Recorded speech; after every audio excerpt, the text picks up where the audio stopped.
Diputar ini bumi saat gentar hela nafas, tak berhenti cepat kelaju masa. Hentikan tangismu, berbinar matamu, waktumu sangat terbatas. Hentikan tangismu, hargai nafasmu, waktumu sangat terbatas.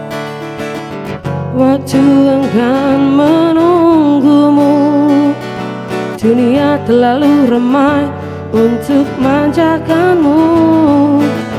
Hanyalah semua sedihmu, layak untuk terus tersenyum.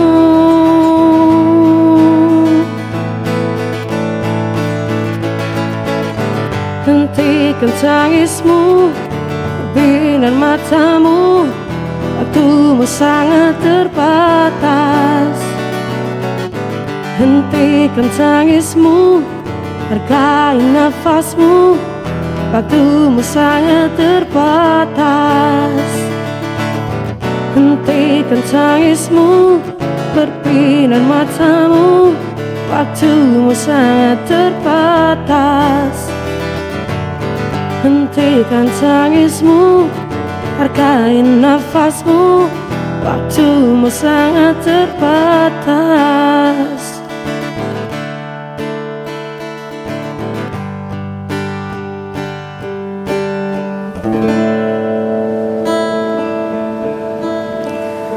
Assalamualaikum warahmatullahi wabarakatuh. Pemirsa JTV, berjumpa dalam program Dialog. Kita akan fokus dengan tema refleksi 3 tahun kepemimpinan Gubernur dan Wakil Gubernur Jawa Timur.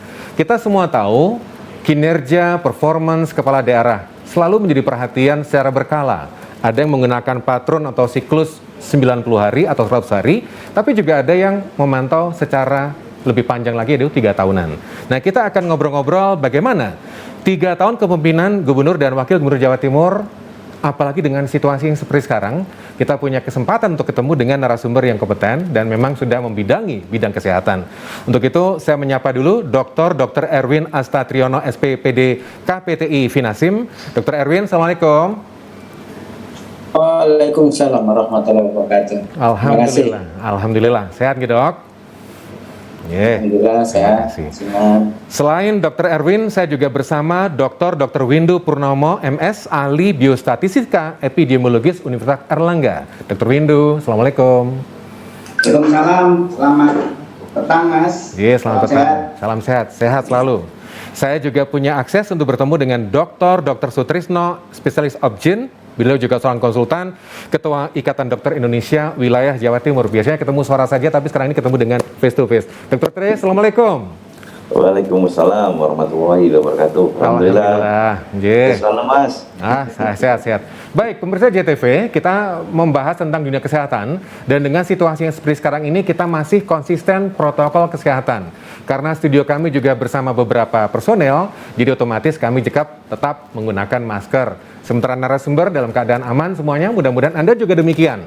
Tetap konsisten protokol kesehatan. Kita akan ngobrol-ngobrol refleksi 3 tahun kepemimpinan Gubernur dan Wakil Gubernur Jawa Timur, khususnya dari aspek kesehatan dalam program dialog khusus didukung Dinas Komunikasi dan Informatika Provinsi Jawa Timur. Kita akan lebih dalam ngobrolnya sesudah informasi berikut ini.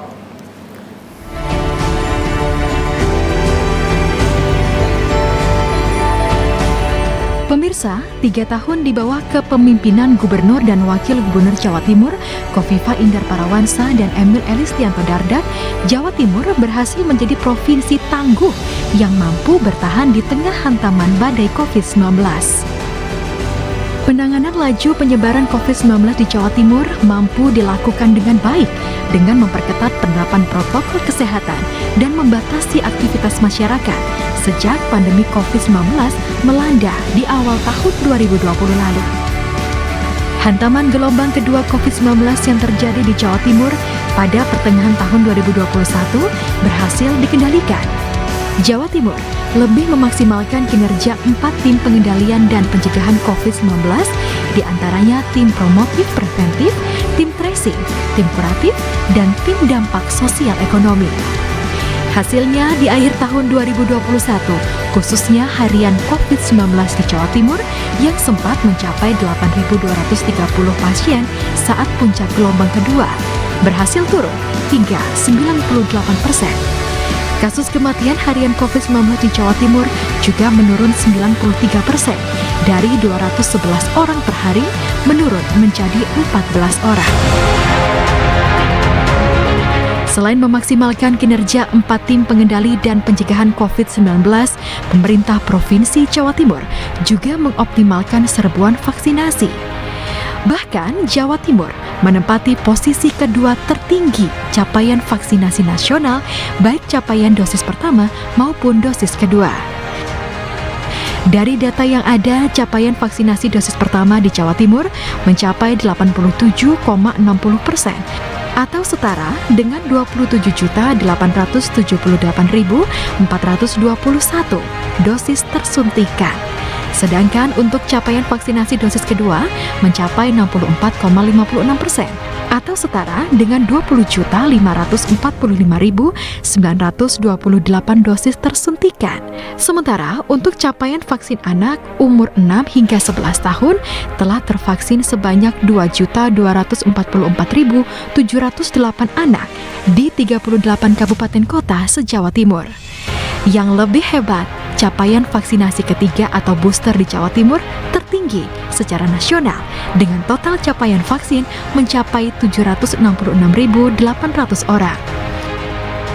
Kini di 3 tahun kepemimpinannya, Gubernur Jawa Timur dan Wakil Gubernur Jawa Timur Khofifah Indar Parawansa dan Emil Elistianto Dardak telah siap menghadapi ancaman gelombang ketiga Omikron yang saat ini sudah masuk Jawa Timur. Dari data Satgas COVID-19 Jatim per tanggal 6 Februari 2022, kasus aktif COVID-19 di Jatim bertambah 2.218 kasus, yang sebagian besar berasal dari Surabaya Raya dan Malang Raya.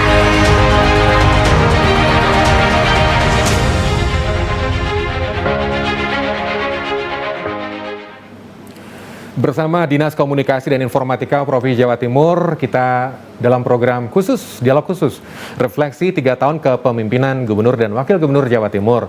Untuk awal, saya ingin ke Dr. Erwin dulu. Dr. Erwin Asta Atriono, SPPD KPTI Finasim, adalah Kepala Dinas Kesehatan Provinsi Jawa Timur. Dok, mohon izin, kalau boleh saya ingin dapatkan informasi ini. Kita tahu bahwa 2 tahun pandemi belum selesai. Kita, Indonesia, Surabaya, Jawa Timur juga harus berjuang keras untuk melawan virus ini.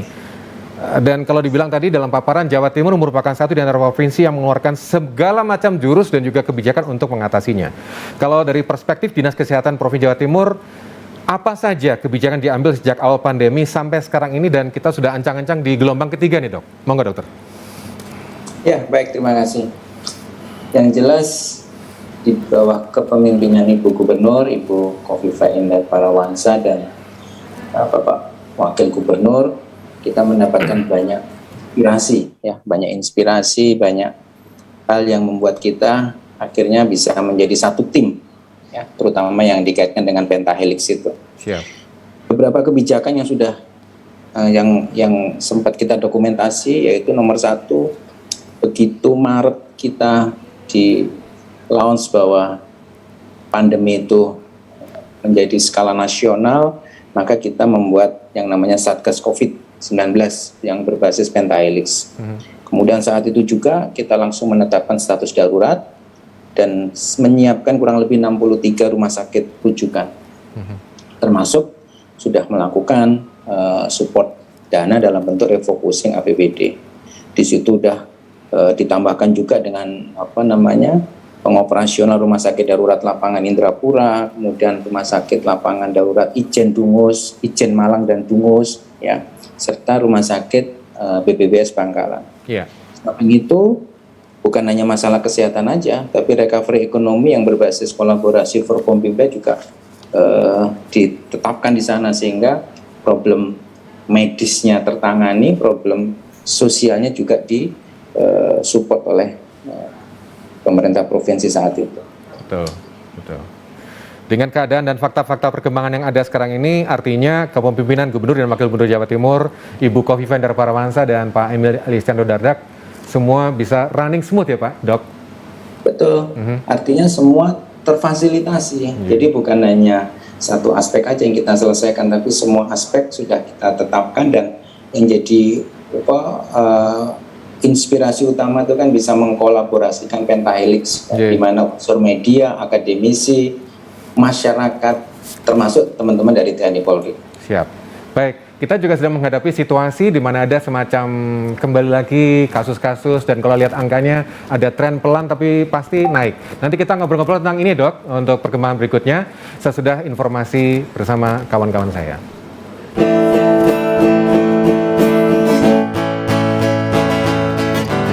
Hentikan tangismu, berbinar matamu, waktumu sangat terbatas. Hentikan tangismu, hargai nafasmu, waktumu sangat terbatas.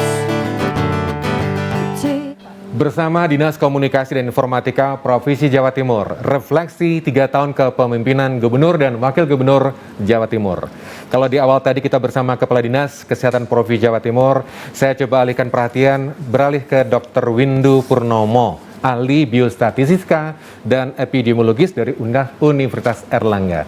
Dr. Windu, nyun sewu, kalau kita lihat Jawa Timur ini kan ya naik turun seperti itu, dan beberapa waktu lalu sudah sempat landai.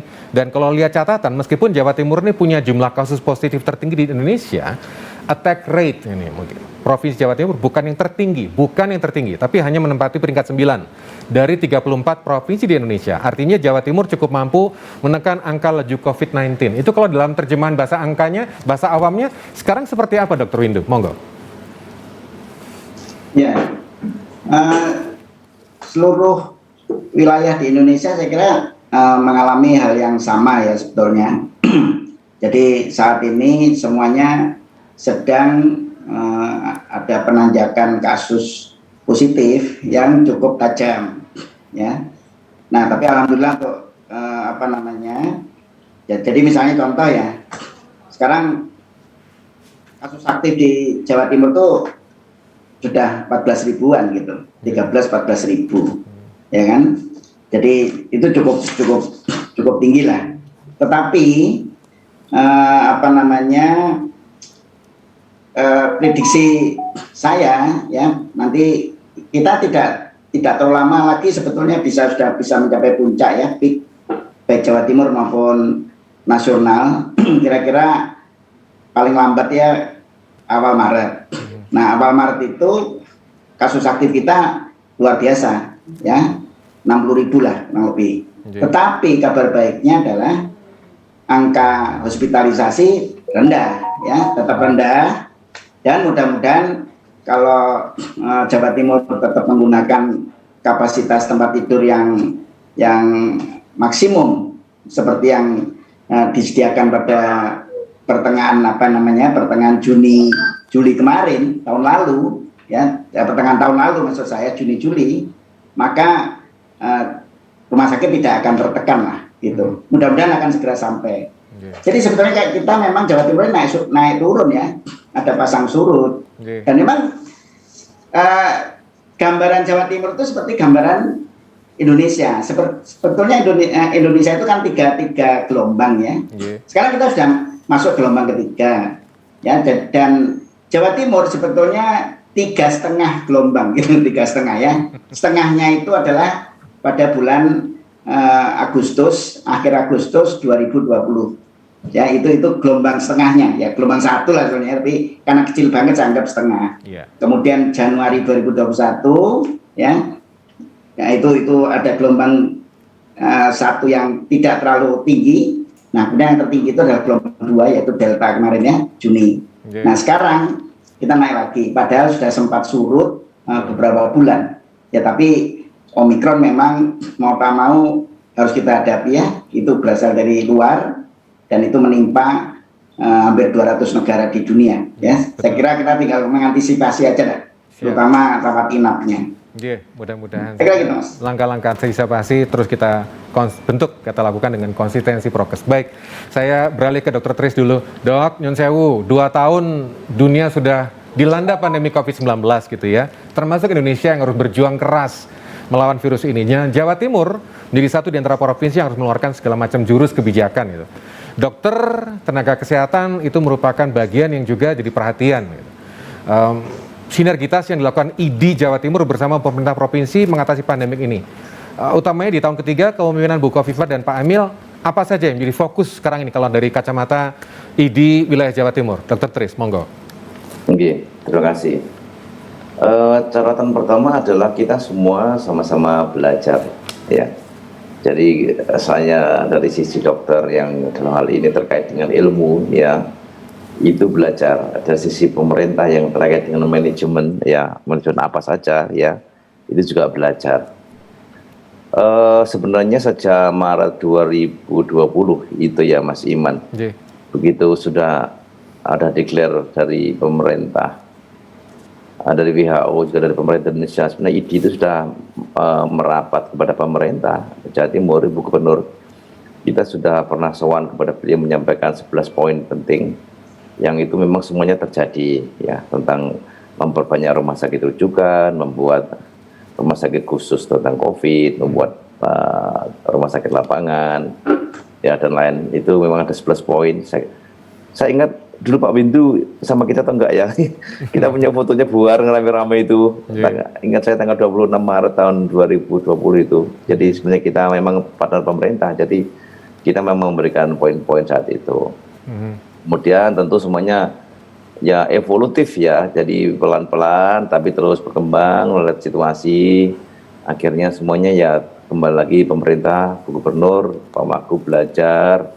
Kita semuanya belajar, akhirnya rumah sakit di-expand, rumah sakit jumlah rujukannya, jumlah rumah sakitnya dikembangkan, setiap rumah sakit juga dikembangkan, fasilitas rumah sakit juga ditingkatkan, dengan backbone-nya rumah sakit pemerintah. Dalam arti bahwa semua itu proses on track seperti pada umumnya menghadapi masalah pandemi. Tentu memang Jawa Timur korbannya banyak ya, jadi banyak.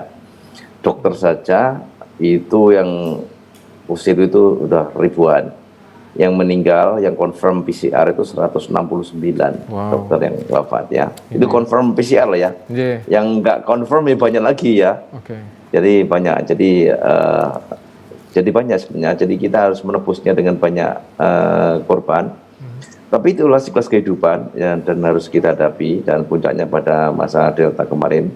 Tapi yang jelas bahwa ID itu punya misi untuk selalu memperjuangkan, mengedepankan kepentingan kesehatan masyarakat. Saya selalu sampaikan kepada beliau, kepada siapapun, kepada pemerintah, boleh kita itu bercita-cita menjadi negara apapun yang paling hebat di dunia. Tapi syaratnya adalah pendidikan dan kesehatan itu harus firm, harus kuat. Jadi kita jadi kayak apa kalau pendidikannya dan kesehatannya tidak bagus, ya kita rapuh gitu. Nah inilah yang harus kita perjuangkan. Dr. Tris tadi sudah nyentil rumah sakit dan fasilitas. Nanti coba kita dalami sesudah informasi berikut ini. Kita akan coba kulik seperti apa fasilitasnya dan perkembangan kondisi kekinian khususnya dari perspektif nakes. Kita kembali dalam program khusus refleksi 3 tahun kepemimpinan Gubernur dan Wakil Gubernur Jawa Timur. Tangismu, kebinan matamu, waktumu sangat terbatas. Hentikan tangismu, kebinan matamu, waktumu sangat terbatas. Bersama Dinas Komunikasi dan Informatika Provinsi Jawa Timur, 3 tahun kepemimpinan Gubernur dan Wakil Gubernur Jawa Timur, khususnya dalam penanganan kesehatan di tengah pandemi, penanganan pandemi COVID-19 di Jawa Timur. Saya sejenak kembali ke Dr. Erwin dulu sebagai Kepala Dinas Kesehatan Provinsi Jawa Timur. Dok, kita tahu dengan situasi sekarang beberapa waktu lalu Bunda Khofifah memberikan arahan untuk mengaktifkan kembali, menyiapkan kembali fasilitas-fasilitas penanganan isolasi. Sekarang kalau kita bicara soal fokus atau concern utama dari pemerintah provinsi khususnya di kesehatan dalam gelombang ketiga ini apa ya, Dok? Masih mute, Dokter? Audio masih mute. Biar kami kendalikan dulu. Monggo dok. Siap. Monggo dokter. Tadi sudah disampaikan Dr. Windu bahwa sifat virus yang sekarang ini kan yang terkait dengan varian Omicron itu transmisinya yang luar biasa, 4 kali dari Delta. Dan yang kedua, severitasnya lebih ringan, dalam tanda kutip manifestasi lebih ringan, apalagi disupport oleh vaksin. Sehingga sebetulnya 3 area yang bisa menjadi tempat untuk merawat pasien ini. Nomor 1, rumah sakit statis ya, rumah sakit statis. Tapi ini lebih banyak difokuskan untuk kasus-kasus yang sedang berat, yang jumlahnya tidak banyak, dan jangan sampai dipenuhi oleh orang-orang yang tanpa gejala. Terus yang kedua, isoter. Isoter ini nanti kita akan fokuskan untuk pasien-pasien yang tanpa gejala atau ringan, yang rumahnya tidak memungkinkan untuk digunakan sebagai isolasi mandiri. Dan yang ketiga adalah isolasi mandiri. Karena kita tahu bahwa berapapun yang kita akan siapkan di isoter, teoritis sebenarnya nggak mampu. Sehingga kita tetap harus memilah dengan baik mana yang harus masuk ke rumah sakit rumah sakit statis, kemudian mana yang masuk rumah sakit isoter, mana yang mau masuk isolasi mandiri. Sehingga dengan begitu situasi bisa kita kendalikan dengan baik. Kira-kira. Kita tahu bahwa peran masyarakat juga penting dalam upaya penanganan pandemi COVID-19, termasuk penyebaran dan penularannya. Tadi dokter memberikan gambaran kalau di rumah sakit untuk kasus-kasus berat, lalu isoter adalah untuk yang tanpa gejala atau yang ringan, sementara isoman itu mereka yang memang kondisinya memungkinkan untuk dilakukan isoman. Nah, kalau peran masyarakat sendiri dari kacamata Dinas Kesehatan, apa yang bisa dilakukan dokter? Jadi tetap kembali pada 6M, 3T, dan vaksinasi. 6M itu nggak ada pilihan kecuali di mana kita bisa menjadi satu tim, ya pentahelix tadi, salah satunya itu kelompok masyarakat. Karena kalau kita bergerak di hulu, kalau sudah sakit itu mohon maaf capek, sehingga lebih baik kita bantu untuk memastikan bahwa disiplin menggunakan protokol kesehatan itu menjadi kunci. Karena nggak sakit itu jauh lebih baik dibanding kalau sudah sakit. Nah, kalau sudah menuju sakit, baru kita bagi-bagi 3 tadi. Nah, tentunya masyarakat juga perlu diberikan informasi, nggak usah semua panik sehingga semua masuk rumah sakit, jangan. Karena ini situasi yang harusnya bisa dikendalikan dengan baik. Yang penting masing-masing punya proporsi, mana yang masuk rumah sakit, mana yang masuk isoter maupun isoman. Kalau gambaran fasilitas sendiri bagaimana dok? Jadi apakah ada yang dibangun baru atau cukup ada reaktivasi tadi? Seperti apa fasilitas kesehatan disiapkan untuk menghadapi gelombang ketiga ini dokter? Jadi prinsipnya itu tadi yang disampaikan dokter Sutrisno, learning by doing. Saat ini kita itu punya kurang lebih hampir 13.000 tempat tidur ya, dari semua isoter yang ada di Jawa Timur. Nah, kemudian satu persatu kita bangkitkan lagi reaktivasi. Tentunya semua menyesuaikan dengan tren dari kenaikan angka kesakitannya. Jadi sekarang ini sudah kurang lebih 100 isoter di Jawa Timur yang berhasil kita reaktivasi. Tentunya nanti akan kita tambah terus sesuai dengan tren dari kenaikannya, dan kurang lebih dari 100 isoter itu sudah menyiapkan kurang lebih 4.036 tempat tidur. Ya, sekarang sudah terisi kurang lebih 513. Jadi kurang lebih 13% angka pemenuhan isoter itu. Nah, itu kan masih relatif cukup ya. Nah, nanti kalau misalkan tren pasien makin meningkat ya, reaktivasi akan terus ditambahkan di situ. Nah, ini kalau bicara soal kekhawatiran tren pasien meningkat, saya coba beralih ke Dr. Windu, Dok. Dengan situasi yang seperti sekarang ini, sebenarnya apa yang harus diupayakan supaya angka atau kekhawatiran pasien tidak meningkat itu? Detailnya apa ya Dr. Windu? Ya, tadi kan seperti yang sampaikan Dr. Erwin ya, Bapak Kepala Dinas, kan kita tahu ya bahwa sekarang ini banyak media yang memberitakan, misalnya untuk DKI lah gitu sebagai contohnya, dan daerah lain. Itu sama dengan di Jawa Timur maupun Surabaya. Itu bahwa bor tinggi, ya kan, bor tinggi. Padahal bor yang tinggi itu sebetulnya 74% dipenuhi oleh mereka-mereka yang tanpa gejala dan gejala ringan. Sehingga bornya tampak tinggi gitu, ya kan. Jadi seperti di DKI sampai 60% bahkan. Padahal sebetulnya seperempatnya yang sebetulnya yang betul-betul membutuhkan rumah sakit, yaitu yang bergejala sedang, berat, dan kritikal ya. Jadi mungkin 15%. Yeah. Itu pun yang dalam perhitungan itu pun yang denominatornya itu adalah belum tempat tidur yang maksimum yang dipunyai oleh daerah gitu dalam hitungan. Ya, padahal kalau menggunakan kapasitas maksimum yang di bulan Juni-Juli kemarin itu pun bisa lebih tampak rendah lagi. Gitu. Nah, jadi maksud saya yang paling penting adalah tetap konsistensi ya, bahwa mereka yang tidak bergejala sedang, berat, dan kritikal, kecuali yang memang punya komorbid, apa-apa kalau komorbid, misalnya dia bergejala ringan bisa ya, karena mungkin ada kekhawatiran tiba-tiba ada pemburukan, itu bisa dimasukkan ke rumah sakit. Tetapi yang di luar itu cukup di isolasi mandiri dan isolasi terpusat. Tetapi kalau melihat kasusnya setinggi ini, ya mungkin saja isolasi terpusat tidak mampu.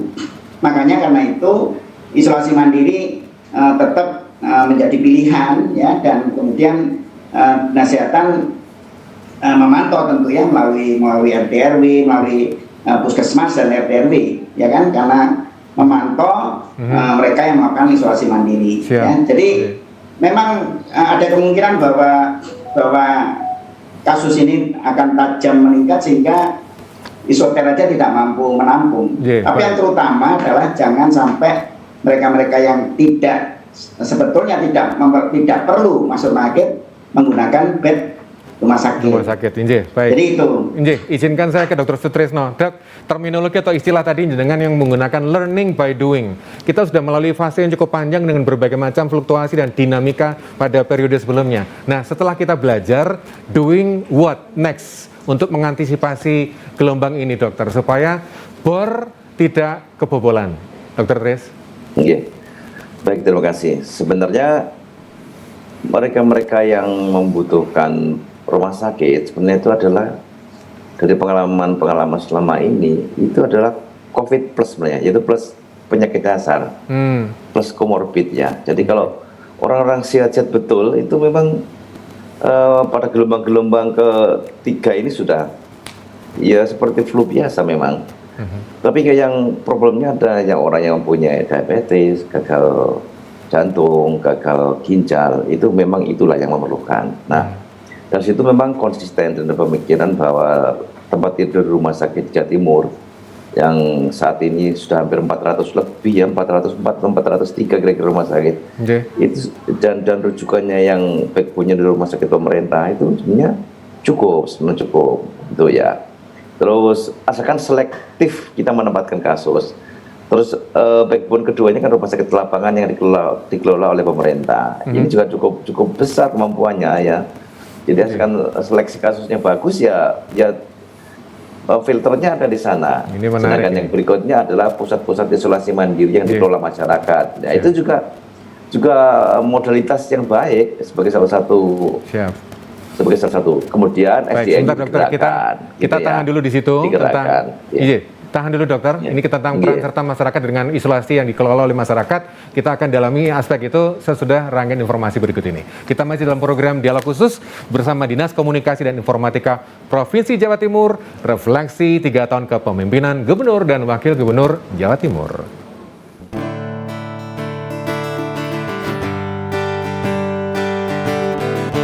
Dicinta dapat pergi, tak terhindari tekanan hati, diri ajakan kebahagiaan. Nikita dan Udix menemani saya dalam program khusus bersama Dinas Komunikasi dan Informatika Provinsi Jawa Timur, refleksi 3 tahun kepemimpinan Gubernur dan Wakil Gubernur Jawa Timur. Saya masih bersama Dr. Sutrisno. Dok, mohon izin, tadi ada peluang-peluang untuk melibatkan masyarakat dalam konteks isolasi mandiri yang dikelola oleh masyarakat. Tapi saya juga dengar-dengar dapat bocoran ada masih resistensi, tonggone ketularan positif diusir gitu. Kalau mungkin dengan merespon seperti ini gimana Dr. Tris? Isolasi mandiri masyarakat terus piye gitu loh dok? Ya, saya bersama teman-teman selalu optimis bahwa masyarakat yang sudah open mind, sudah welcome, sudah paham, sudah mengerti situasi itu jauh lebih banyak daripada yang belum. Jadi jangan sampai kita itu ragu-ragu bertindak oleh segolongan kecil orang-orang atau sekelompok orang yang memang mengambil sikap seperti yang tadi. Jadi kalau mereka memang tidak mau diajak bersama, ya sudah, biarkan ada, biar stasioner itu dulu. Yang semakin besar yang mau maju ini, mari kita kerahkan bareng-bareng. Saya kebetulan saya keliling-keliling di Jawa Timur dalam kapasitas sebagai ketua di Jawa Timur ke cabang-cabang. Saya selalu melihat bahwa teman-teman memberikan laporan yang baik, bahwa masyarakat di level RT, RW, kelurahan itu banyak support. Mereka akan suka-sukarela dengan style mereka masing-masing untuk membantu tetangga mereka yang melakukan isolasi mandiri karena sakit.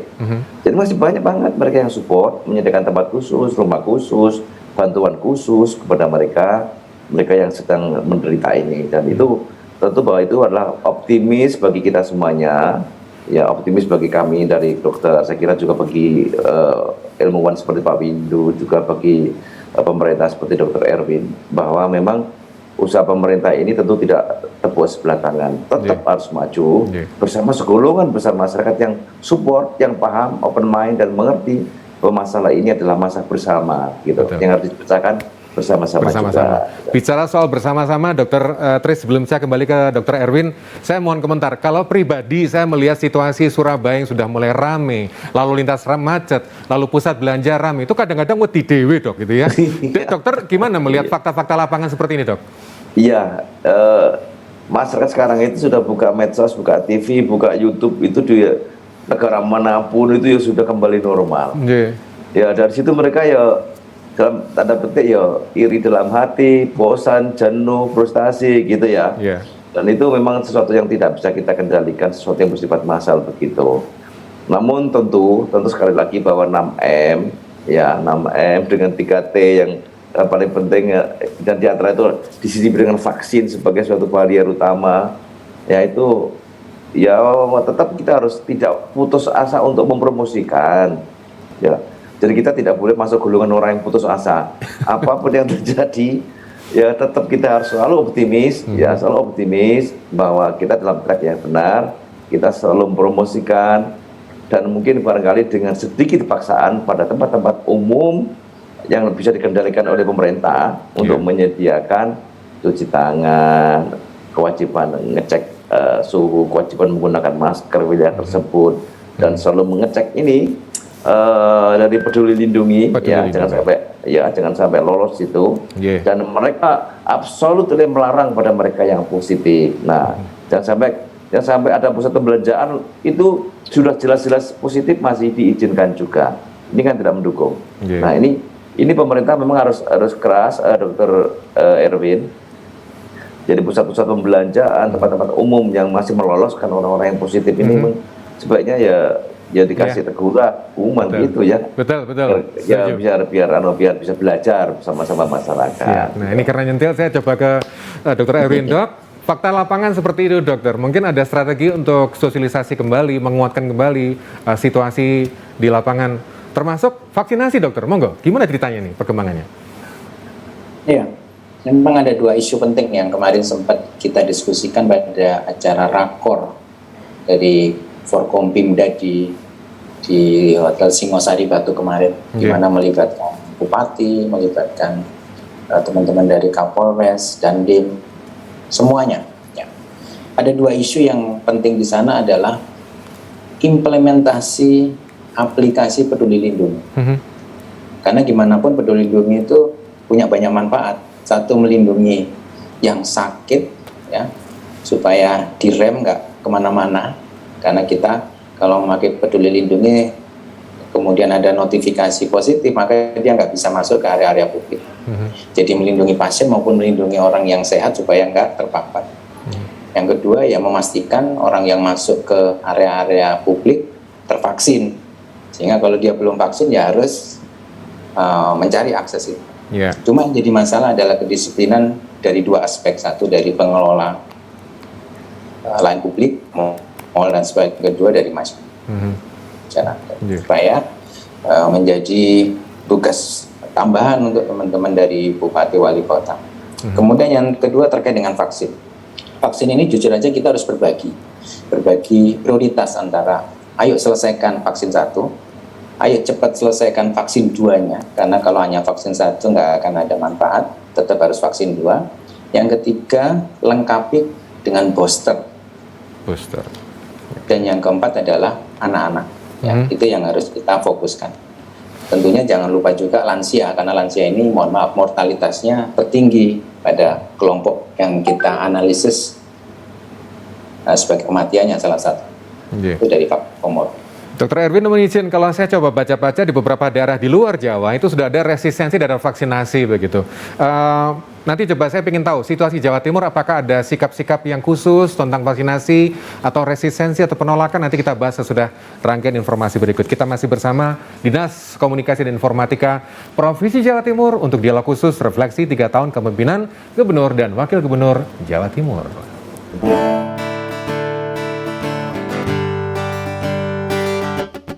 Yang dicinta datang pergi,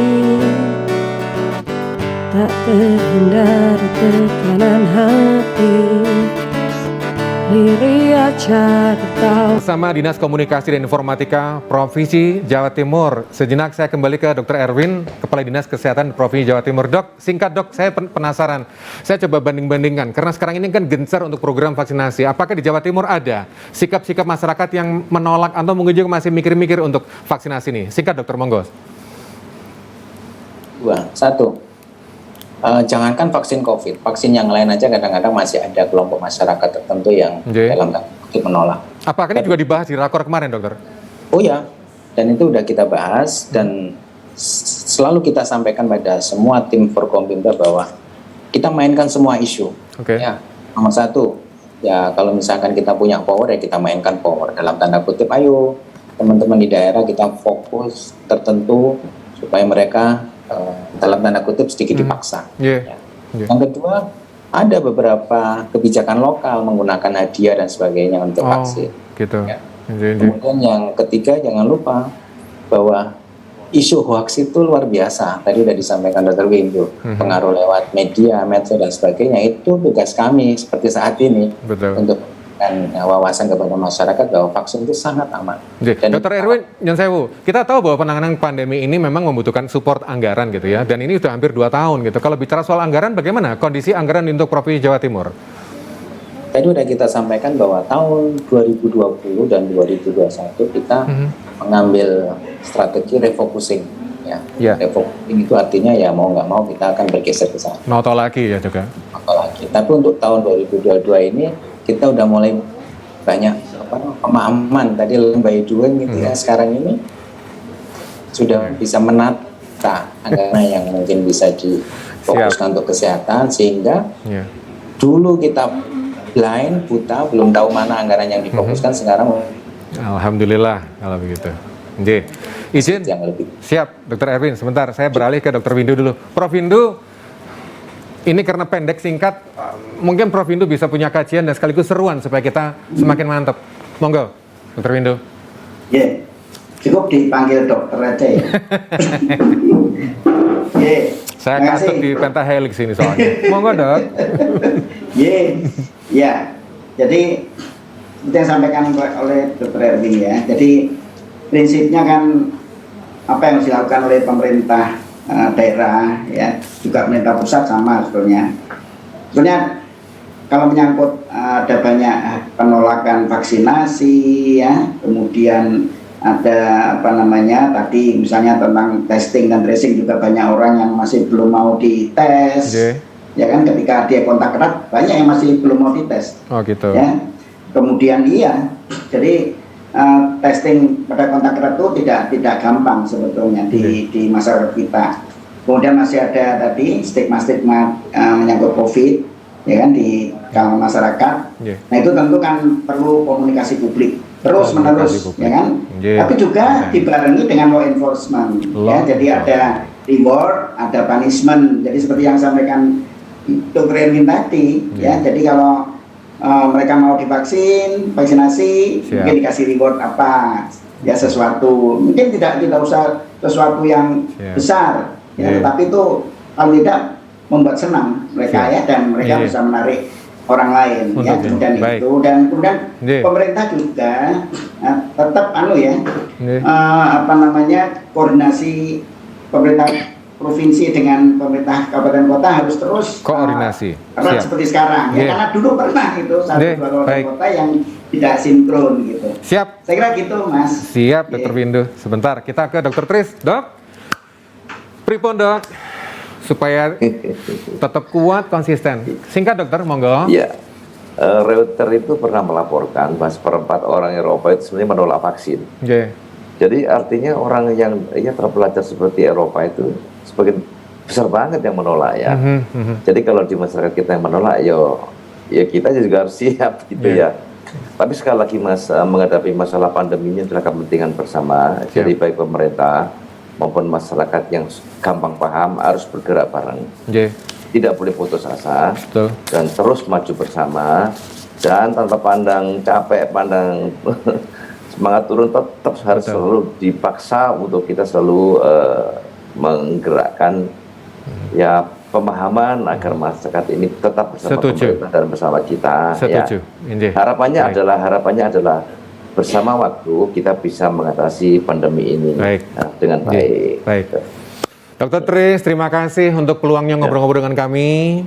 Dokter Windu juga terima kasih untuk peluangnya. Tetap sehat.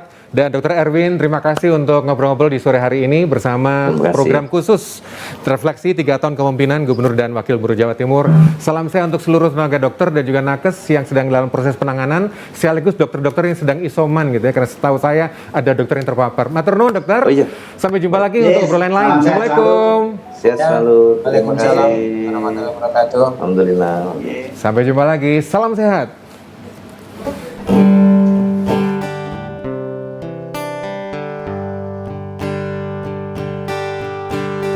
Dan aku sepasang orang asing yang membawa kisah masing-masing, bertemu karena sakit berbeda, berjuang untuk sembuh yang sama. Ku tahu mereka berdusta, kita tidak baik-baik saja, tapi dengan segenggam harapan